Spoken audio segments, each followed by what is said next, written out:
झारखंड के लिए अभी एक हॉट टॉपिक है और वह है मैया सम्मान योजना। शुरुआती दौर में इलेक्शन से पहले हेमंत सरकार ने महिलाओं के खाते में 1,000 रुपये लगातार डाला, जिससे महिलाएं काफ़ी एक्साइटेड हुई। उत्साहपूर्वक उन्होंने वोटिंग किया और फिर से हेमंत सरकार सत्ता पे आ गई।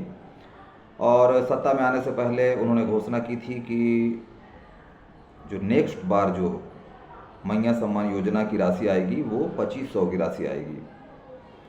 और ये घोषणा करने के बाद जितनी भी महिलाएं हैं वो काफ़ी एक्साइटेड हैं और अभी भी इंतज़ार में है कि उनके खाते में कब पैसा आएगा।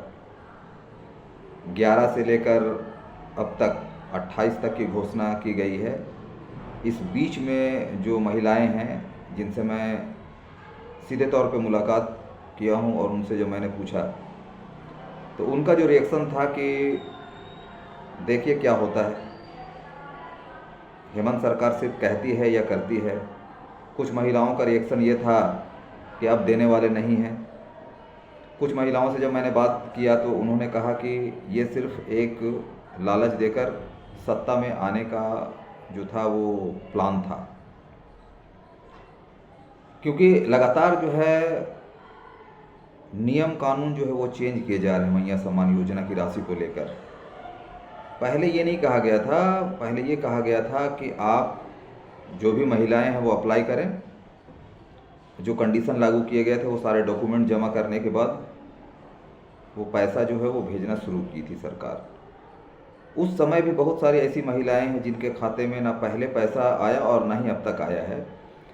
और जब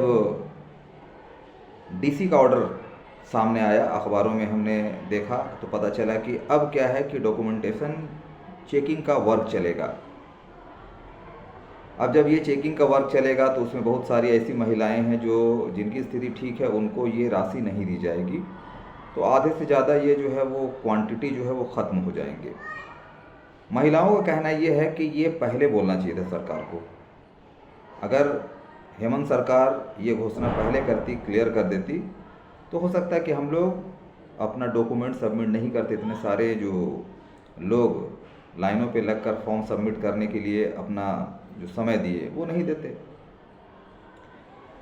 एक अच्छी बात यह है कि आज तक किसी सरकार ने, देश की किसी सरकार ने इस तरह की योजना सामने नहीं लाई थी जिसमें सीधे तौर पर राशि महिलाओं के खाते पे आए। तो ये सराहनीय कदम है। लेकिन अगर हम इसे जारी नहीं रखते हैं और इसमें संशोधन करते हैं तो ये एक गलत बात होगी और इसका जो इफ़ेक्ट है, प्रभाव है, वो सही नहीं पड़ेगा। और 2029 के चुनाव में फिर इसका खामियाजा हेमंत सरकार को भुगतने के लिए तैयार रहना पड़ेगा। दूसरा ये है कि जो बिजली बिल माफ़ी योजना जो सरकार लाई, ये भी सराहनीय कदम रहा है और इसकी मैं तारीफ़ करता हूँ कि इस तरह की योजनाएं जो है देश के हर राज्य में लोगों के लिए लागू करना चाहिए। योजनाओं में कुछ त्रुटि देखने को मिलते हैं। त्रुटि यह है कि क्लियर नहीं होता है। जब घोषणा की जाती है तो कंडीशंस जो है वो क्लियर होने चाहिए, चाहे वो मैया सम्मान योजना की राशि के बारे हो या बिजली बिल माफ़ी योजना के बारे हो, क्लियर होना चाहिए। दूसरा ये है कि जब लोगों के मोबाइल नंबर हैं बिजली डिपार्टमेंट में, तो जब माफ़ी योजना के तहत जिनका भी माफ़ किया गया उनके मोबाइल पे मैसेज आना चाहिए था, कन्फर्मेशन आने चाहिए था। अभी भी बहुत सारे लोग कंफ्यूज्ड हैं कि उनका बिल माफ़ हुआ है या नहीं हुआ है, क्योंकि बहुत सारे लोग ऐसे हैं जो नहीं जाते हैं। उनके पास जो भी मीटर रीडर आते हैं वही बताते हैं कि आपका इतना बिल हुआ है। बहुत सारे लोग ऑनलाइन भुगतान करते हैं, बहुत सारे लोग जाते हैं। तो बहुत सारे लोग ऐसे हैं जो अब तक पता नहीं कर पाए हैं, वो वेट कर रहे हैं। तो जहाँ दो योजनाएं, अच्छी योजनाएं रही है झारखंड सरकार की तरफ से, वहीं अब मैया सम्मान जो योजना की राशि है वो जब तक नहीं आ जाती है तब तक महिलाओं के अंदर ये कन्फ्यूज़न बना रहता है। सरकार को चाहिए कि जो घोषणा उन्होंने की है उसे फुलफ़िल करे। अगर वो फुलफ़िल लगातार करती है तो फिर जो एक इमेज सरकार की बनी हुई है महिलाओं के बीच, आम जनता के बीच, वो बरकरार रहेगा। और बरकरार जब रहेगा तो मैं समझता हूँ कि फिर 2029 का जो चुनाव होगा तो उन्हें और बेहतर रिजल्ट मिलने की संभावना है।